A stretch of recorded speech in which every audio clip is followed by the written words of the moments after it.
জানেন কি, একটা মাত্র মিথ্যার জন্য ভগবান ব্রহ্মার পূজা প্রায় বন্ধ হয়ে যায়।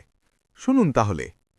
একবার ব্রহ্মা আর বিষ্ণুর মধ্যে তর্ক শুরু হল, কে বড়।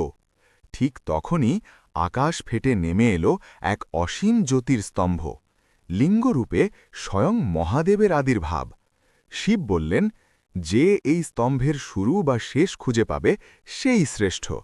বিষ্ণু নেমে গেলেন নিচে বরাহরূপে, ব্রহ্মা উড়লেন ওপরে হংসরূপে। অনেক খুঁজেও কেউই পেলেন না শেষ বা শুরু। বিষ্ণু ফিরে এসে মাথা নিচু করে বললেন, আমি পারিনি। কিন্তু ব্রহ্মা বললেন, আমি শীর্ষে পৌঁছে গেছি।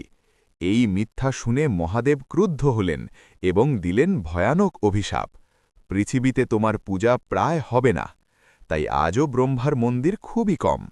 শিক্ষা, সত্যের সামনে মিথ্যা কখনো টেকে না। গল্পটা ভালো লাগলে কমেন্টে লিখুন হর হর মহাদেব আর সাবস্ক্রাইব করে পাশে থাকুন। নমস্কার।